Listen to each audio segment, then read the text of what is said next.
서준우는 6시간째 운전석에 앉아 있었습니다. 속초행 고속도로는 한산했지만 마음은 그렇지 않았습니다.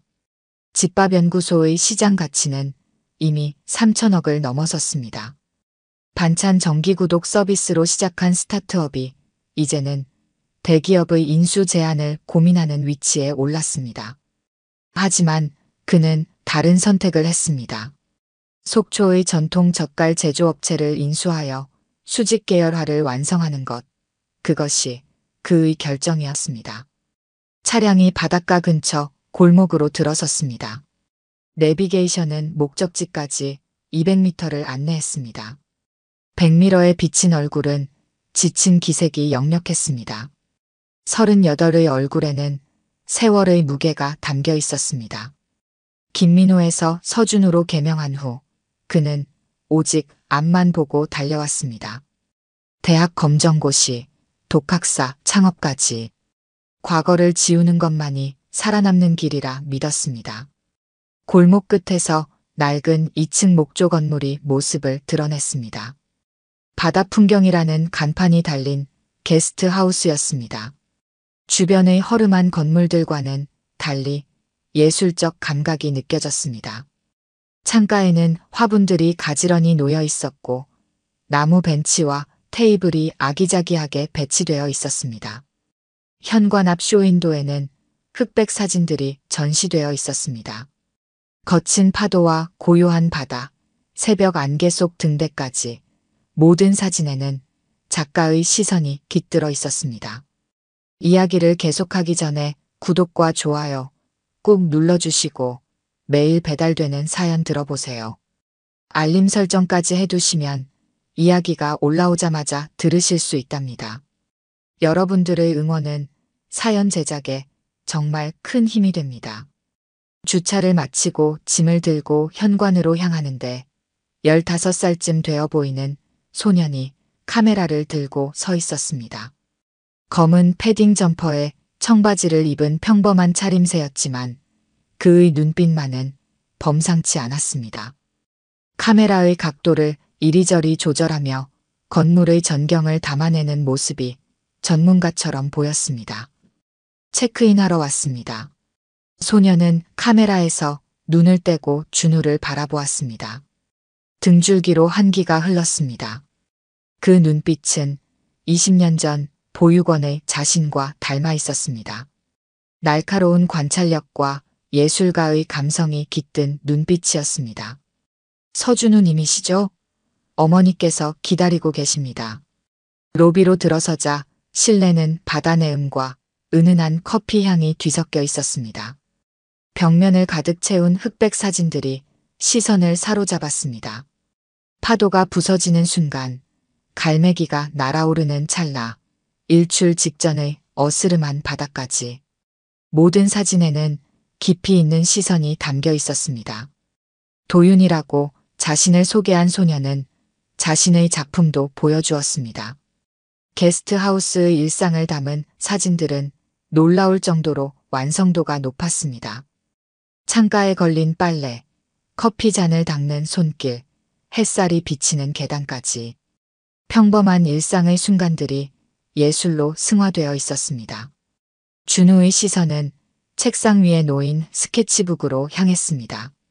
거친 파도와 절벽, 그 위로 날아가는 새들의 움직임이 연필로 그려져 있었습니다. 심장이 멎는 것 같았습니다. 그림체가 너무나 낯익었습니다.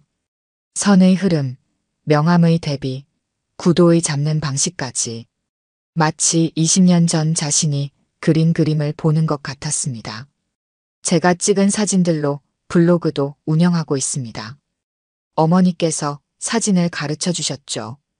그림은 독학으로 배웠습니다. 도윤의 말에 준우는 숨이 막혔습니다. 이건 단순한 우연이 아니었습니다. 예술적 감각이 유전된다 해도 이 정도의 일치는 불가능했습니다. 등줄기로 식은땀이 흘렀습니다. 2층에서 발소리가 들렸습니다. 준우는 무심코 고개를 들었다가 그 자리에 얼어붙었습니다. 계단을 내려오는 여자는 분명 한지원이었습니다. 18년 전 보육원에서 마지막으로 본 그 얼굴이었습니다. 세월은 그녀의 외모보다 눈빛을 더 깊게 만들어 놓았습니다. 지원도 준우를 보자 걸음을 멈추었습니다. 시간이 멈춘 듯 했습니다. 도윤은 의아한 눈으로 두 사람을 번갈아 보았습니다. 침묵이 길어졌습니다. 김민호. 한마디로 모든 것이 무너졌습니다. 그 이름은 18년 전에 버린 것이었습니다. 개명을 하고 새 삶을 시작했지만 그녀의 입에서 나온 순간 모든 것이 제자리로 돌아갔습니다. 보육원의 마지막 날, 아무런 인사도 없이 떠나온 그날로 도윤의 눈빛이 궁금증으로 가득 찼습니다. 지원과 자신을 번갈아 보는 그 눈빛에서 준우는 자신의 젊은 시절을 보았습니다. 그리고 모든 것을 깨달았습니다. 도윤의 나이, 그림체의 일치, 그리고 지원의 차가운 시선까지 모든 조각이 하나로 맞춰졌습니다. 이건 우연한 만남이 아니었습니다. 2005년의 보육원은 늘 바빴습니다. 아침 6시 기상, 아침 식사 당번, 등교 준비까지 모든 일과가 시간표처럼 정확했습니다. 하지만 김민호에게는 그 시간표를 벗어난 특별한 순간들이 있었습니다. 미술실에서 보내는 새벽 시간, 그리고 지원과 함께하는 저녁 산책이었습니다. 보육원 3층 미술실은 민호의 아지트였습니다. 그곳에서 그는 자신만의 세계를 그렸습니다. 거친 파도와 절벽, 그 위로 날아가는 새들. 미술 선생님은 그의 그림에서 독특한 재능을 발견했습니다. 서울미대 입시를 권유했고 민호는 매일 새벽 4시에 일어나 그림을 그렸습니다. 지원은 그런 민호를 이해하는 유일한 사람이었습니다. 그녀는 등교 전 미술실에 따뜻한 코코아를 가져다 주곤 했습니다. 자신도 카메라를 들고 새벽 풍경을 찍으러 다닌다고 예술가의 아침은 다르다고 웃으며 말했습니다. 민호는 그 웃음소리를 스케치북에 담았습니다. 두 사람의 관계는 남들이 모르는 세계를 공유하는 동지 같았습니다.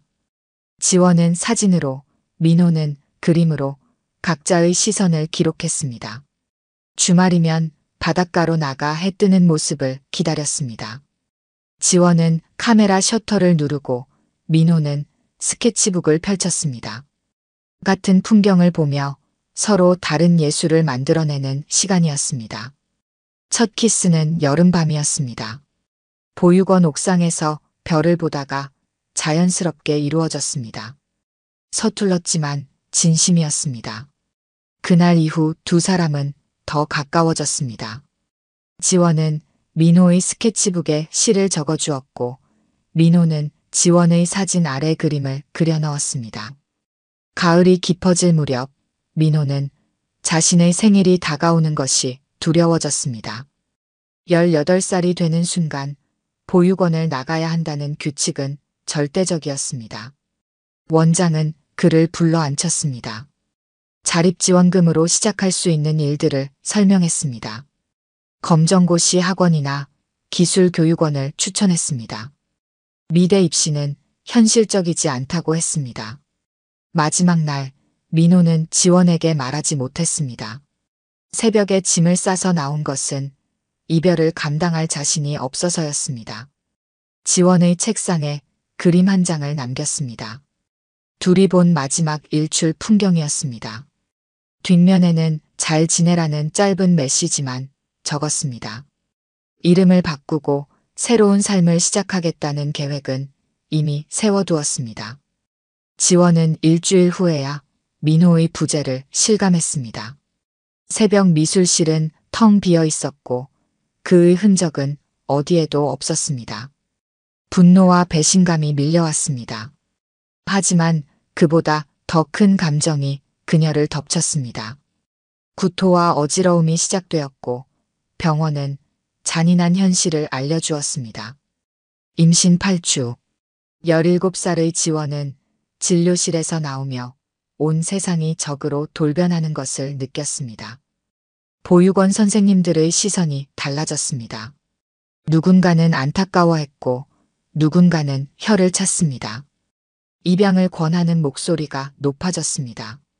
하지만 지원은 완강했습니다. 버려진 아이였던 자신이 또 다른 생명을 버릴 수는 없었습니다. 민호를 찾는 일은 절박했습니다.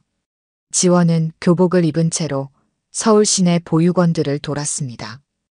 퇴소자 명단을 확인하고 주민센터에 문의했습니다. 경찰서에도 갔습니다. 하지만 김민호라는 이름은 어디에도 없었습니다. 그가 이름을 바꾸었다는 사실은 몇 년이 지나서야 알게 되었습니다. 겨울이 다가오면서 지원의 상황은 절박해졌습니다. 보육원에서는 더 이상 있을 수 없었습니다. 배가 불러오는 것을 감출 수 없었기 때문입니다. 원장은 미혼모 보호시설을 알아보았습니다. 하지만 그곳에 가는 순간 학업은 포기해야 했습니다. 지원은 다른 선택을 했습니다. 한겨울 지원은 작은 옥탑방에서 새 삶을 시작했습니다. 낮에는 카페에서 일했고 밤에는 편의점 아르바이트를 했습니다. 임신 사실을 숨기기 위해 헐렁한 유니폼을 고집했습니다. 하루하루가 지옥 같았습니다. 허리는 끊어질 듯 아팠고 입덧은 계속되었습니다. 그래도 카메라만은 놓지 않았습니다. 새벽에 일어나 임신한 자신의 모습을 찍었습니다. 언젠가 아이에게 보여주기 위해서였습니다. 2006년 봄 지원은 혼자서 진통을 견뎌냈습니다. 택시를 잡아타고 병원으로 향하는 동안 그녀는 자신의 카메라를 꼭 쥐고 있었습니다. 분만실에 들어가기 전 의사는 보호자가 없냐고 물었습니다. 지원은 고개를 저었습니다. 18살 미혼모에게는 카메라만이 유일한 동반자였습니다. 12시간의 진통이 이어졌습니다. 간호사들은 번갈아가며 그녀의 손을 잡아주었습니다. 새벽이 되어서야 아이가 세상에 나왔습니다.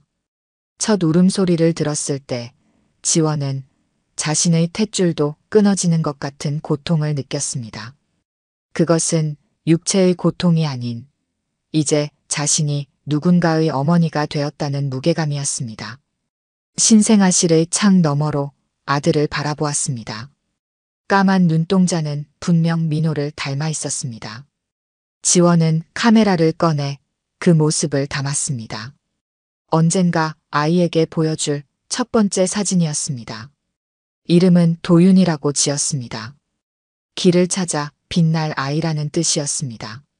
퇴원하던 날 간호사는 도윤이의 아버지 이름을 물었습니다. 출생신고를 위한 절차였습니다. 지원은 잠시 망설였습니다. 김민호라는 이름을 적으려다가 그만두었습니다. 아버지라는 공백으로 남겼습니다.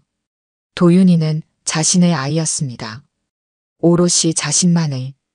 옥탑방으로 돌아온 첫날은 지옥이었습니다. 젖병 소독도 기저귀 갈기도 서툴렀습니다. 한밤중에 울어대는 아이를 달래며 지원은 수없이 울었습니다. 그러면서도 카메라는 놓지 않았습니다. 도윤이의 모든 순간을 기록했습니다. 뒤집기에 성공한 날, 첫 이유식을 먹은 날, 첫 걸음마를 뗀 날까지. 낮에는 도윤이를 업고 일했습니다. 식당 주방에서 설거지를 하는 동안 아이는 등에서 잠들곤 했습니다. 밤이면 편의점에서 일했습니다. 도윤이는 계산대 아래 작은 담요 위에서 잠들었습니다.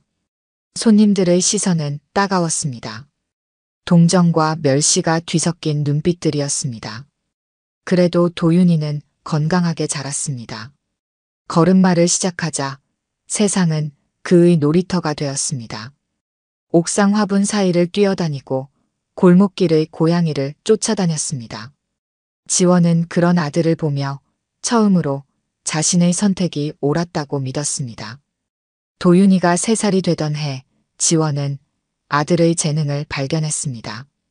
까만 크레파스로 벽에 그림을 그리는 도윤이의 손놀림이 낯익었습니다. 선의 흐름, 그림자를 표현하는 방식까지 마치 어린 시절의 민호를 보는 것 같았습니다. 그날 밤 지원은 오래도록 울었습니다. 어린이집에 들어갈 나이가 되자 새로운 고민이 시작되었습니다. 원장은 가정환경 조사서를 요구했습니다. 아버지 직업난을 비워두자 원장의 표정이 굳어졌습니다. 결국 도윤이는 입소대기 명단 맨 아래로 밀렸습니다. 지원은 그날로 이사를 결심했습니다. 속초행 버스를 탈 때 도윤이는 5살이었습니다. 서울에서의 기억이라고는 좁은 옥탑방과 편의점 계산대 아래 담요뿐이었습니다. 지원은 아들에게 약속했습니다. 이제부터는 달라질 거라고, 넓은 바다가 보이는 집에서 살 거라고. 도윤이는 엄마의 카메라를 만지작거리며 고개를 끄덕였습니다.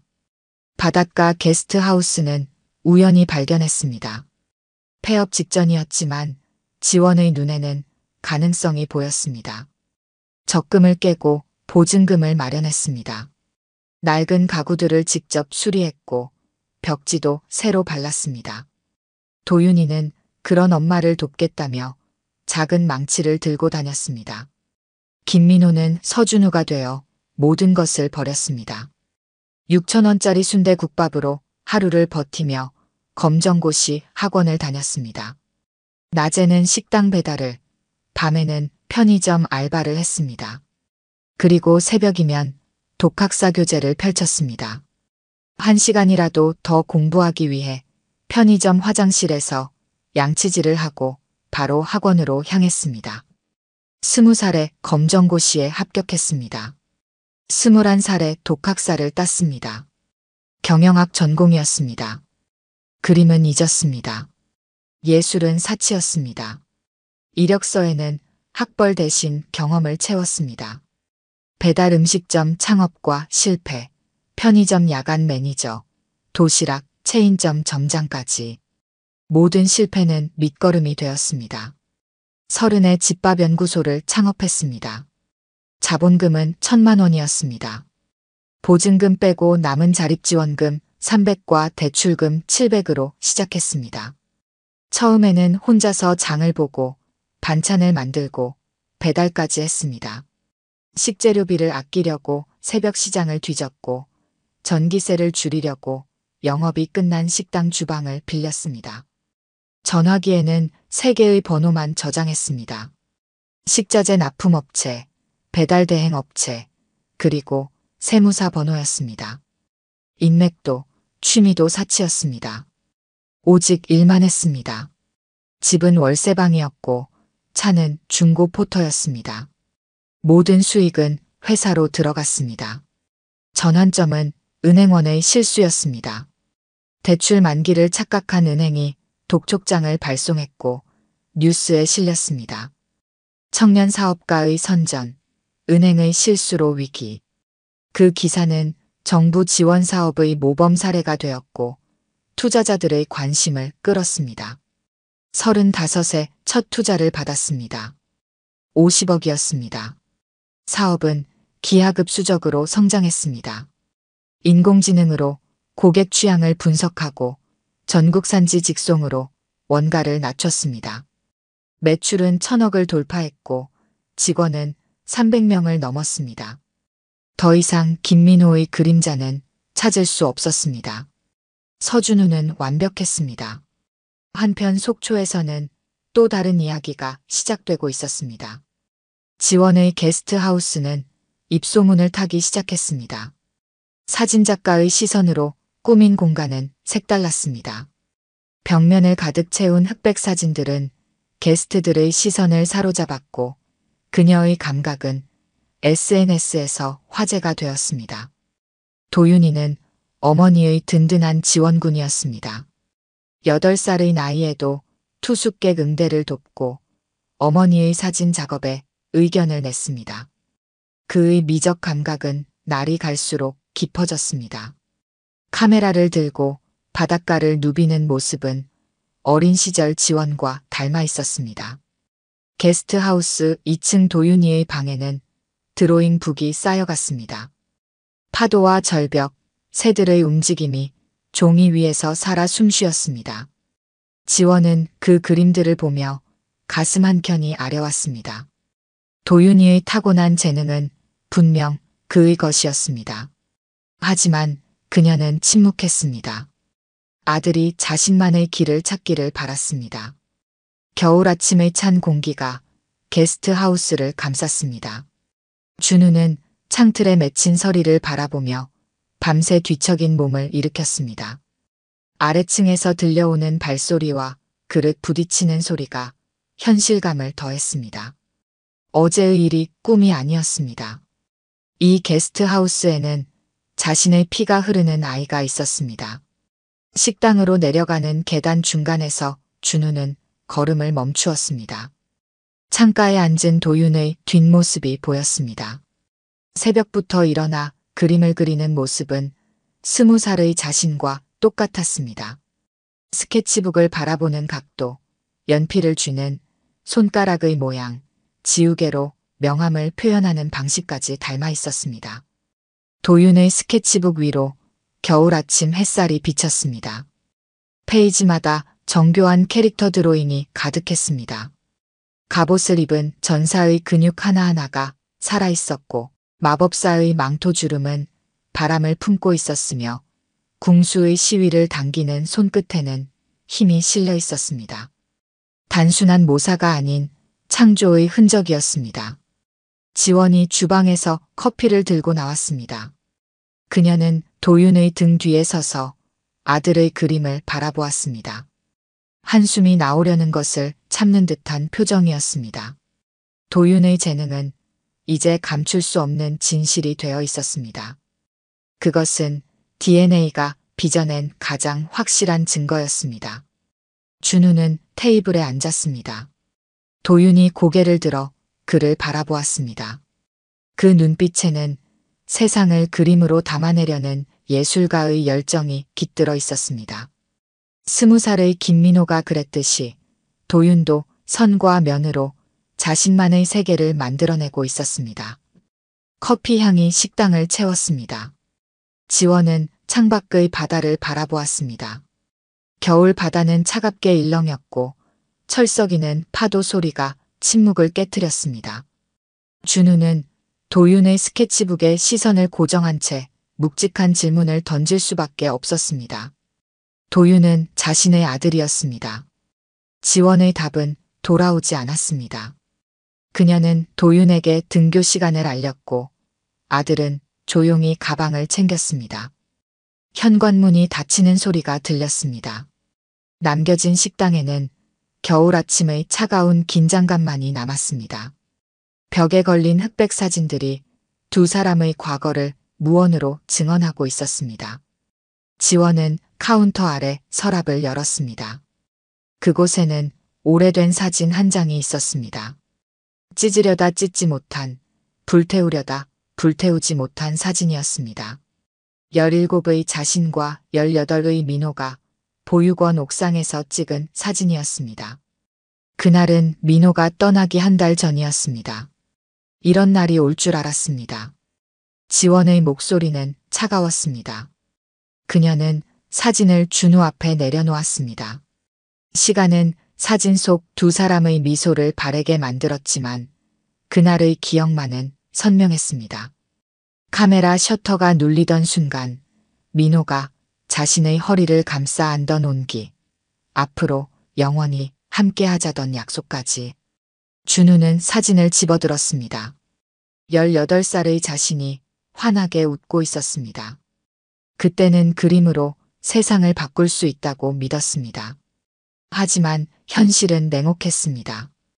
보육원을 나온 그날부터 그림은 사치가 되었고 지원과의 약속은 무거운 짐이 되었습니다. 서준우 씨는 성공하셨더군요. 신문에서 봤습니다.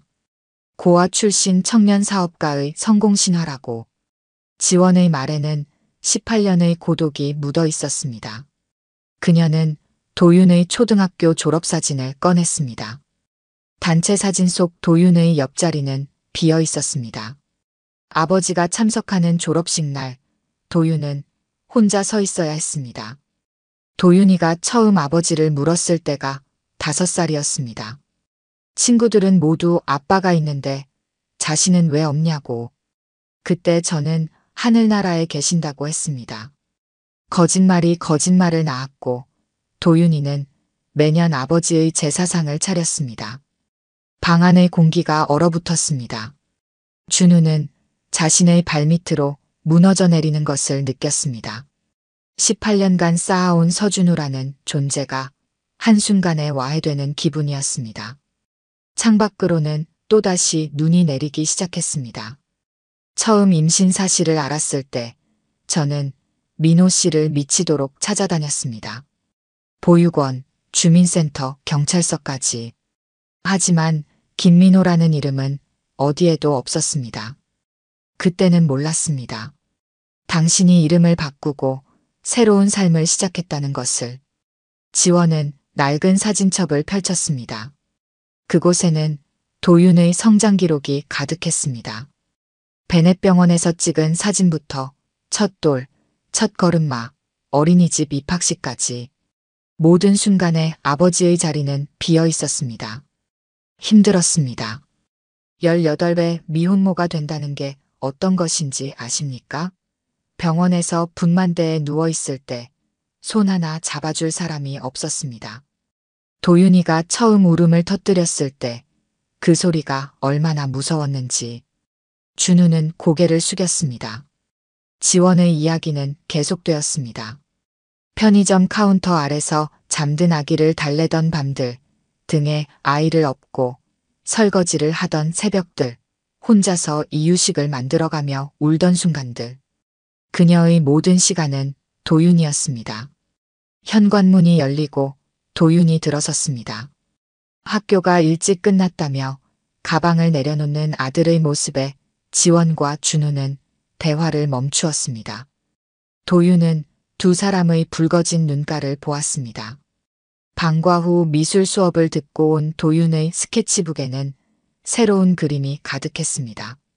선생님께서 제 그림을 보시더니 미대 실기를 준비해보는 게 어떻겠냐고 하셨어요. 도윤의 말에 지원의 손이 떨렸습니다. 그녀는 아들이 그린 그림들을 하나하나 넘겨보았습니다. 매 페이지마다 민호의 흔적이 선명했습니다. 창의력, 색채감, 구도 잡는 방식까지 모든 것이 아버지를 닮아 있었습니다. 준우는 자리에서 일어났습니다. 그는 주머니에서 지갑을 꺼내 그 안의 사진 한 장을 도윤에게 내밀었습니다. 20살의 자신이 그린 그림들이었습니다. 보육원 미술실에서 그린 드로잉들을 찍어둔 사진이었습니다. 도윤은 사진을 보며 눈을 크게 떴습니다. 저와 같은 방식으로 그림을 그리시네요. 도윤의 말은 폭탄과 같았습니다. 준우는 무릎을 꿇었습니다. 15살 소년 앞에서 38의 기업가는 한없이 작아졌습니다. 눈물이 그의 뺨을 타고 흘렀습니다. 미안하다. 내가 우리 아들이란 걸 이제야 알았구나. 지원은 자리에서 일어나 도윤의 어깨를 잡았습니다. 하지만 도윤은 움직이지 않았습니다. 그의 시선은 준우가 들고 있는 사진에 고정되어 있었습니다. 소녀는 천천히 자신의 스케치북을 펼쳤습니다. 그리고 준우의 옛 그림과 자신의 그림을 나란히 놓았습니다. 제가 그린 그림의 비밀이 여기 있었군요. 하늘나라에 계시다던 아버지가. 도윤의 목소리는 담담했습니다. 준우는 고개를 들지 못했습니다. 15해 동안 아들의 인생에서 지워진 자신을 어떻게 만회할 수 있을지 막막했습니다. 지원은 아들의 등 뒤에서 어깨를 감싸 안았습니다. 엄마가 미안해. 이렇게 오래 숨겨두어서. 바닷가에서 불어오는 바람이 창을 흔들었습니다. 도윤은 조용히 스케치북을 덮었습니다. 그의 눈에는 이미 어른의 이해가 깃들어 있었습니다. 15해를 홀로 아들을 키운 어머니의 고단함도 이제야 돌아온 아버지의 후회도 이해하는 눈빛이었습니다. 이제부터 다시 시작하면 되잖아요. 우리 모두. 도윤의 한마디에 준우와 지원은 고개를 들었습니다. 소년의 눈빛은 맑았습니다. 그곳에는 원망도 미움도 없었습니다. 오직 새로운 시작을 향한 기대만이 있었습니다. 창밖으로 겨울 바다가 보였습니다. 차가운 파도는 이제 봄을 기다리고 있었습니다. 4월의 속초는 봄비가 내렸습니다. 게스트하우스 공사는 한 달째 진행 중이었습니다. 1층은 카페 겸 갤러리로 2층은 숙소로 리모델링하는 공사였습니다. 준우는 매주 금요일이면 서울에서 속초로 내려왔습니다. 주말마다 공사 현장을 살피고 도윤의 미술학원을 알아보고 지원과 앞으로의 계획을 의논했습니다. 도윤의 재능은 날이 갈수록 빛났습니다. 미술학원 원장은 도윤의 실력이 이미 미대 입시반 수준이라며 놀라워했습니다. 방과 후면 도윤은 게스트하우스 카페에서 스케치를 했습니다. 준우는 옆에 앉아 아들의 그림을 보며 조언했습니다. 지원은 그런 두 사람의 모습을 카메라에 담았습니다. 갤러리의 첫 전시회는 지원의 사진전이었습니다. 바다 풍경이라는 제목 아래 15년간의 기록이 전시되었습니다. 도윤의 성장 과정, 게스트하우스의 일상, 속초의 사계절이 흑백 프레임 속에 담겼습니다. 준우는 사진 속에서 자신이 놓친 시간을 마주했습니다. 갤러리 한쪽 벽면은 도윤의 스케치로 채워졌습니다. 아들의 상상력이 만든 세계가 펼쳐졌습니다. 게임 캐릭터들은 단순한 그림이 아닌 살아있는 존재처럼 보였습니다. 방문객들은 도윤의 나이를 믿지 못했습니다. 15소년의 그림이라고는 생각할 수 없는 완성도였습니다. 준우는 서울 본사 정리를 시작했습니다. 경영일선에서 물러나 속초에서 새로운 삶을 시작하기로 했습니다. 사업은 동생에게 맡겼습니다. 이제는 돈이나 성공보다 중요한 것이 있다는 걸 알았습니다. 15해를 잃어버린 아들과의 시간, 그리고 그 시간을 홀로 견뎌낸 지원과의 약속이 그것이었습니다. 지원은 갤러리 카페의 벽면을 장식할 새로운 작품을 준비했습니다. 이번에는 컬러 사진이었습니다. 처음으로 찍는 가족 사진이었습니다. 봄비에 젖은 바다를 배경으로 세 사람이 서 있는 모습이었습니다. 카메라 타이머를 맞추고 달려와 찍은 사진이라 어색했지만 그래서 더욱 진실된 모습이었습니다. 도윤은 방과 후면 카페에서 아르바이트를 했습니다. 손님들의 커피를 내리고 주말이면 사진 촬영을 도왔습니다. 그러면서도 틈틈이 그림을 그렸습니다. 준우는 아들의 스케치북을 보며 자신의 20살을 떠올렸습니다.